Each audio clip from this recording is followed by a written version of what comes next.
6 വിദേശ ഭാഷകൾ അറിയുന്ന +1 വിദ്യാർത്ഥിനി.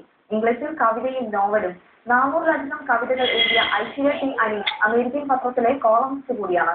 എഴുത്തിൽ ശ്രദ്ധേയയാകുമ്പോഴും മുൻ രാഷ്ട്രപതി APJ അബ്ദുൽ കലാമിനെ പോലെ ആകാശവും ശാസ്ത്രവുമാണ് ഈ മിടുക്കിലെ സ്വപ്നം നിറയെ.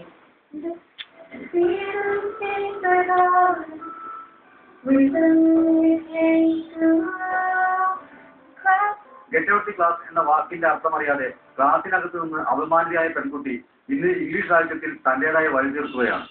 ദി ക്രിസന്റ് സ്മൈൽ എന്ന ഐശ്വര്യയുടെ കവിതാ സമാഹാരത്തിൽ 41 കവിതകളാണുള്ളത്.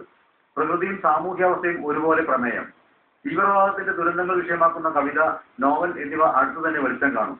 നിരവധി പുരസ്കാരങ്ങളും ഐശ്വര്യ തേടിയെത്തിയിട്ടുണ്ട്. കവിതകൾ എഴുതാറുണ്ട്. ഇംഗ്ലീഷിലും മലയാളത്തിലും കുറച്ച് ജർമ്മനിലും എഴുതും കവിത. 3 നോവലുകൾ എഴുതിയിട്ടുണ്ട്.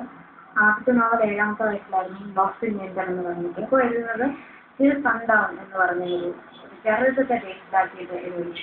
അച്ഛൻ അനീഷും അമ്മ താരക്കുമൊപ്പം ആറ്റിങ്ങലിൽ താമസിക്കുന്ന ഈ മിടുക്കി അടുത്ത് നിർമ്മാണം ആരംഭിക്കുന്ന മലയാള സിനിമയ്ക്ക് 2 ഗാനങ്ങൾ എഴുതുന്നുണ്ട്.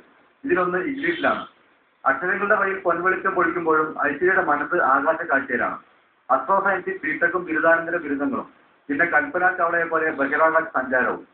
സാഹിത്യവും ശാസ്ത്രവും ഒന്നിച്ച് ബുദ്ധിമുട്ടല്ലേ എന്ന ചോദ്യത്തിനുള്ള മറുപടി ഇങ്ങനെ.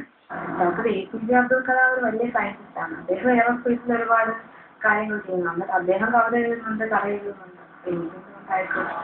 സ്കൂൾ തലത്തോട്ടെ വിദ്യാർത്ഥി പ്രാഥമിക ഐശ്വര്യ ഇപ്പോൾ തന്നേക്കാൾ മുതിർന്ന വിദ്യാർത്ഥികൾക്കും അറിവ് പകരുന്നു. വികാസ് വാസു, മീഡിയ 1, തിരുവനന്തപുരം.